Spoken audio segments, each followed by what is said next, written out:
Gojo Satoru é de longe o xamã mais poderoso e mais apelão de Jujutsu Kaisen. Se você tá acompanhando o anime, você já viu o que ele faz se ele tira a sua venda que cobre os seus olhos. E se ele já é poderoso com a venda, imagina sem ela. O Satoru tem duas das habilidades mais overpowers e complexas de todos os animes, fazendo com que o cara seja um monstro em formato de humano. Então eu vou te contar a história principal do Satoru e te explicar os poderes overpowers dos 6 olhos e da sua maldição ilimitada. Então, bora lá!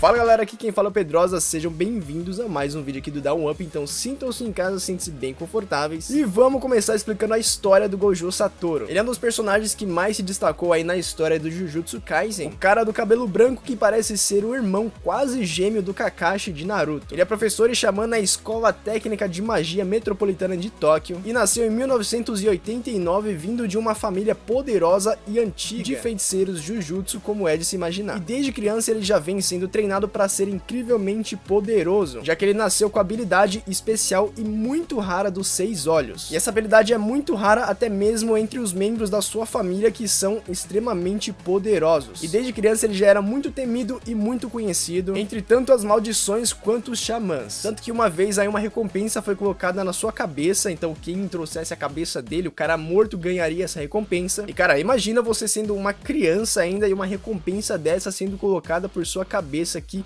brisa. Mas assim, o poder dele é tão grande, mesmo sendo criança, que ninguém conseguiu a cabeça dele, obviamente, porque o cara tá vivo aí até hoje. Aliás, ninguém conseguiu nem mesmo chegar lá pra enfrentar ele. Eu não sei se você já percebeu durante o anime ou o mangá, mas como ele tem esse poder todo apelão e ele sabe que é forte, ele é um pouco cheio de si, confiante demais, sempre se achando superior aos seus inimigos e sempre tirando um sarro durante as lutas. Vem tranquilo, vem tranquilo. Depois que ele cresceu mais um pouco, ele foi estudar aí na Escola de Magia de Tóquio e formou o time com a Ieiri Shoko e o Geto Suguru, que virou o seu melhor amigo. Em uma certa missão lá que eles tiveram que fazer, eles tinham que escoltar uma garota chamada Amanai Riko, que foi designada como receptáculo estelar de plasma para o mestre Tengen poder se fundir e assumir o corpo. E aí é nessa mesma missão que o Satoru é derrotado pelo pai do Megumi, o Fushiguro Toji, mas isso é um assunto para um outro vídeo. Então se você quiser continuar acompanhando os nossos vários vídeos aí de Jujutsu Kaisen que eu vou trazer aqui no canal, você só tem que fazer duas coisas, que é deixar o seu botãozão nesse like aqui embaixo, é muito fácil, me ajuda demais, e se inscrever no canal, claro, para não perder nenhum vídeo futuro de Jujutsu Kaisen e de vários outros animes que eu trago aqui no canal. Você pode dar uma olhada, tenho vários vídeos diversos de super-heróis, animes e por aí vai, é só você se inscrever para não perder. E volta pro vídeo. Quando o pai do Megumi derrota ele, o Satoru acaba evoluindo ainda mais os seus poderes, que já eram bem apelões, e acaba descobrindo a energia positiva. E aí, combinando os seus poderes do azul e do vermelho, que eu vou explicar aqui mais pra frente, ele cria o poder roxo, que é muito mais poderoso do que os outros. Se você não tá ligado, na aula de artes, quando a gente mistura o azul e o vermelho, a gente cria a cor roxa. Então é basicamente a mesma coisa. O problema é que mesmo ele conseguindo esses novos poderes muito mais apelões, a missão foi um completo fracasso, porque o pai do Megumi, o Toji, acaba matando a Amanai Riko, que eles tinham que proteger e escoltar. E aí o Geto Suguru, o melhor amigo do Satoru, acaba sendo muito afetado por tudo isso que aconteceu, pela missão ser um fracasso, pelo pessoal que tava lá. E aí ele começa a se ver num dilema moral de como os xamãs vivem para exorcizar e consumir as maldições, para assim proteger as pessoas normais, e são as próprias pessoas normais as responsáveis por criarem as maldições mesmo sem saber, o que vira um ciclo infinito de criação, exorcização, criação, exorcização. Então o Suguru foge da escola de magia, massacra um vilarejo inteiro de pessoas normais, inclusive seus próprios pais, e lógico, passa a ser procurado pela sociedade Jujutsu. E aí tempos depois, já depois de ter se formado aí na escola de magia, o Satoru vira professor nessa mesma escola, e agora ele e o seu melhor amigo são inimigos, como a gente tá vendo agora na história atual do anime. Eu ainda vou contar a história do Geto Suguru aqui no canal e dos seus poderes, então fica ligado e se inscreve. Ainda tem algumas partes menos importantes aí da história do Satoru, envolvendo alguns de seus alunos no passar do tempo, mas a parte mais importante vem até aqui, e é aqui que a gente vai parar, senão o vídeo vai ficar muito longo. Então vamos começar finalmente com os poderes dele, os poderes e as habilidades impressionantes que o Satoru tem. Afinal, por que ele tá sempre sempre de olhos vendados? E como ele consegue ser esse cara tão apelão? Para começar, o Gojo Satoru é considerado o feiticeiro Jujutsu mais forte entre todos os outros. Ele tem uma quantidade absurda de energia amaldiçoada dentro dele e habilidades bem perigosas. Além disso, a sua força física é gigantesca e ele pode lutar contra maldições perigosas sem problema nenhum. Como a gente conseguiu ver lá no episódio 2 do anime, quando ele lutou contra o Sukuna incompleto, sem nenhum problema e ainda zoando toda hora o cara. Pô, demorou, vem! Ele também tem velocidade e reflexos sobre-humanos, conseguindo acompanhar os movimentos e as velocidades das outras maldições muito poderosas sem nenhum problema também, como por exemplo lá na luta contra o Jogo, onde ele acompanhou os seus movimentos com a maior facilidade do mundo, como se ele não estivesse fazendo nada. E também foi daquela vez, naquela luta, que a gente viu a primeira vez ele tirando a venda dos seus olhos, e aí revelando aquele poder absurdo lá dos 6 olhos, que eu vou falar daqui a pouco. Além de tudo isso, ele também é taticamente inteligente, sendo capaz de descobrir o que seus inimigos estão planejando com pouquíssimas informações. Ou seja, o maluco é super inteligente, estratégico, rápido, forte. O que mais que eu posso falar? A gente já entendeu que você é um prodígio, tá bom? Que você é tipo um Neji, não precisa humilhar. O miserável é um gênio! Mas além de ser um cara forte física e mentalmente, é agora que as coisas começam a ficar extremamente apelonas de verdade. Então vamos começar pelos seus poderes Jujutsu. Praticamente qualquer maldição conhece ou já ouviu falar aí do Satoru, e vários deles inclusive assumem que eles perderiam numa luta contra ele facilmente. Mas como o cara consegue ser tão forte desse jeito? Por que todo mundo tem medo dele? Não é só por causa das suas habilidades físicas. Mais uma vez, o Gojo Satoru é conhecido aí na sociedade Jujutsu como o feiticeiro mais poderoso. Ele ganhou esse apelido devido à sua quantidade absurda de energia amaldiçoada que ele tem. Ele é tipo o Naruto lá, que tem uma quantidade absurda de chakra dentro dele, e desse mesmo jeito a sua energia amaldiçoada é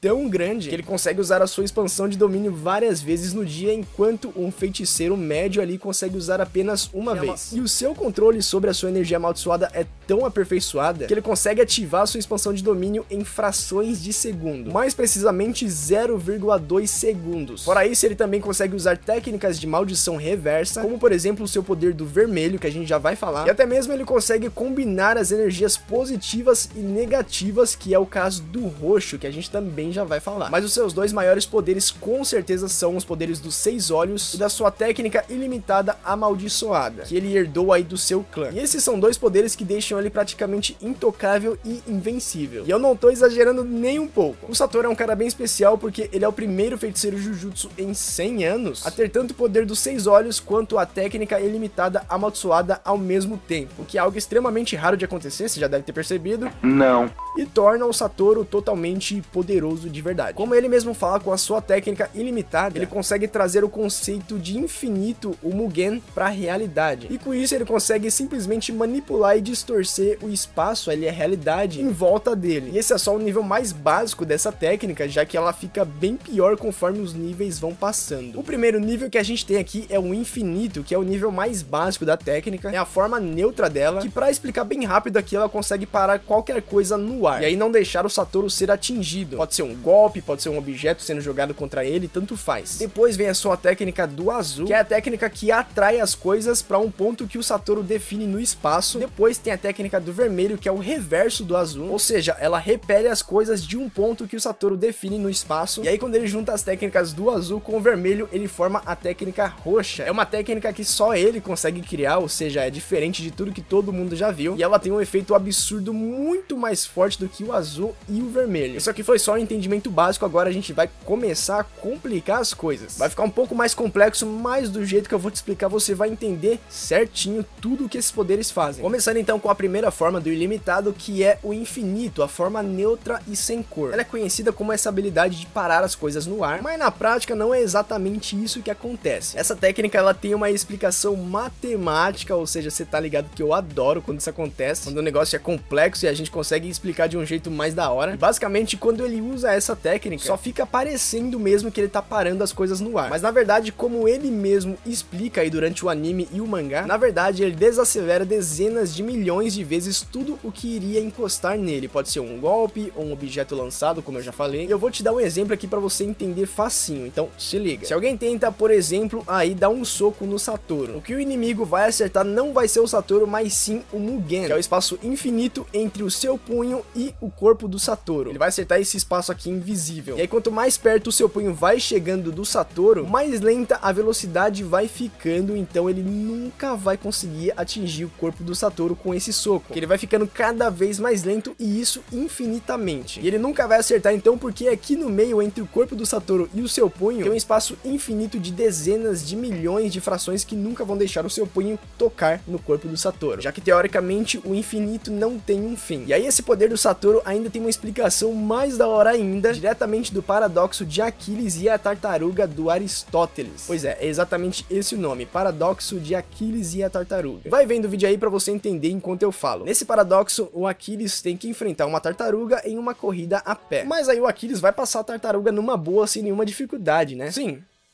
Lógico, mas a questão que a gente quer saber aqui não é se ele vai passar a tartaruga ou quando ele passar a tartaruga. O que a gente tá ligando é pro espaço que vai diminuindo entre os dois conforme o Aquiles vai correndo atrás da tartaruga até chegar nela. Esse espaço que vai diminuindo entre os dois. Dá uma olhada aí que você vai entender. A tartaruga inicia a corrida com uma vantagem de 100 metros à frente do Aquiles. Então os dois começam a correr e o Aquiles eventualmente chega no ponto em que a tartaruga começou a corrida. Só que aí nesse ponto a tartaruga já vai ter percorrido alguma distância, mesmo que sejam bem poucos metros, porque a tartaruga é lenta, né? Então o Aquiles continua correndo e ele vai levar mais algum tempo para chegar até a nova posição da tartaruga, mas quando ele chegar, ela já vai ter percorrido mais uma certa distância e o Aquiles vai novamente ter que correr até a nova posição da tartaruga. E assim, infinitamente, sempre tendo essa distância entre os dois, por mais pequena que seja essa distância, sempre vai ter esse espaço infinito. E esse paradoxo é exatamente o mesmo caso aí do poder do infinito do Satoru. Agora vem a segunda forma do ilimitado, que traduzindo fica algo como lapso de brilho azul. E é o poder que atrai tudo em volta dele para um ponto que o Satoru define no espaço. Essa técnica aqui é basicamente um upgrade, uma melhoria aí da técnica do infinito, e ela funciona basicamente criando impossibilidades, ou seja, situações impossíveis de acontecerem de verdade. O Satoru consegue fazer isso quando ele amplifica os números negativos e ilimitados, gerando aí essas situações impossíveis, como por exemplo até mesmo maçãs negativas podendo nascer. É como seria uma maçã negativa, eu não faço a menor ideia. E aí quando ele cria essas impossibilidades, o próprio mundo se força a tentar se corrigir e preencher esses espaços que ele deixa, esse espaço negativo que ele criou, ou seja, fazendo com que as coisas comecem a se atrair para esse ponto. E é assim que é resultado então no poder de atração do azul. Bem fácil, né? Fala sério. Agora vem então a terceira técnica, que é a terceira forma do ilimitado, que é o feitiço de reversão vermelho. É literalmente a técnica do azul, só que revertida, ou seja, ao invés de atrair, ela repele as coisas. Para fazer isso, o Satoru ativa a divergência do seu infinito, e isso faz com que a técnica de atração do azul se torne uma técnica que repele violentamente, que é o vermelho. E ainda tem mais, como essa técnica é uma habilidade alimentada por uma energia amaldiçoada positiva, mas é formada como uma técnica de maldição reversa, a técnica do vermelho então se torna uma técnica 2 vezes mais forte do que o azul. Ou seja, a técnica vermelha repele as coisas com 2 vezes mais poder destrutivo do que o azul atrai as coisas para ele. E agora, quando a gente junta as técnicas do azul e do vermelho, nasce a técnica imaginária do roxo amaldiçoado. O Satoru libera essa técnica estalando os dedos, criando assim uma liberação de massa que sai apagando tudo em seu caminho, literalmente deletando tudo que tiver à frente. Imagina um cara usando uma habilidade que atrai as coisas e ao mesmo tempo usando outra habilidade que repele as coisas. Isso tudo de uma vez só, uma se chocando contra a outra e se anulando ao mesmo tempo, repelindo e atraindo infinitamente. O mínimo que dá pra esperar é que realmente ela saia apagando tudo e deletando tudo do espaço. E agora sim vem o poder dos 6 olhos, o verdadeiro motivo do Gojo Satoru sempre estar de olhos vendados. Com o poder dos 6 olhos, o Satoru ele consegue basicamente ter uma percepção extrasensorial de tudo em volta dele. Caralho!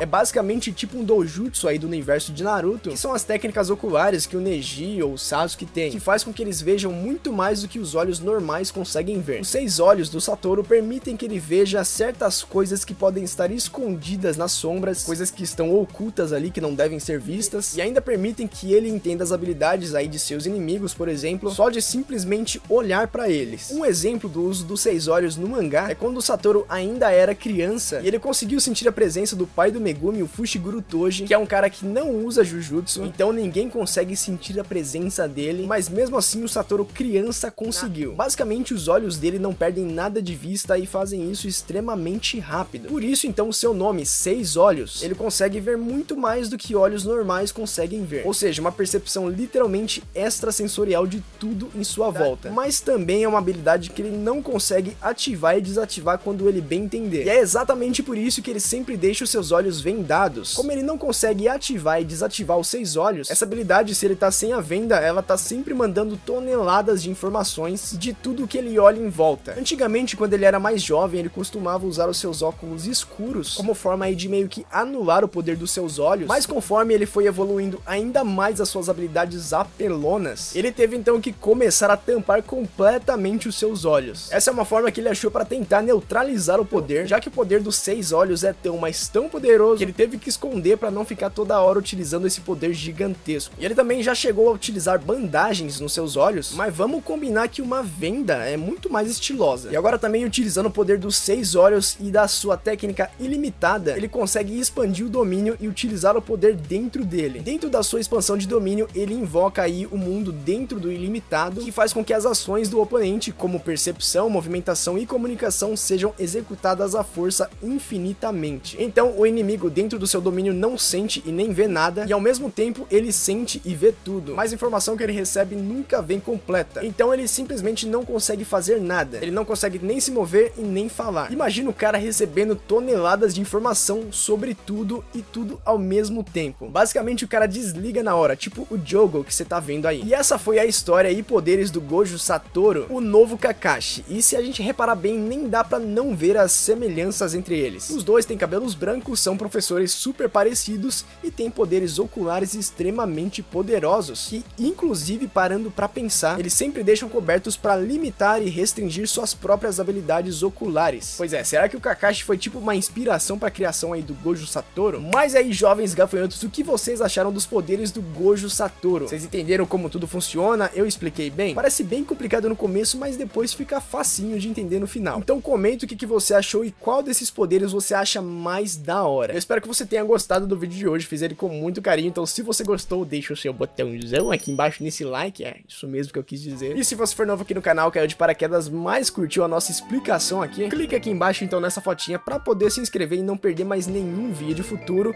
de Jujutsu Kaisen e de vários outros animes. Pra dúvidas, críticas e sugestões, escreve nos comentários que eu sempre anoto tudo, e não deixe de ver os vídeos que eu tô deixando aqui, ó, na sua direita, só pra você. E ficamos por aqui, obrigado mais uma vez por ficar comigo até aqui, até agora, até o nosso próximo vídeo e tchau!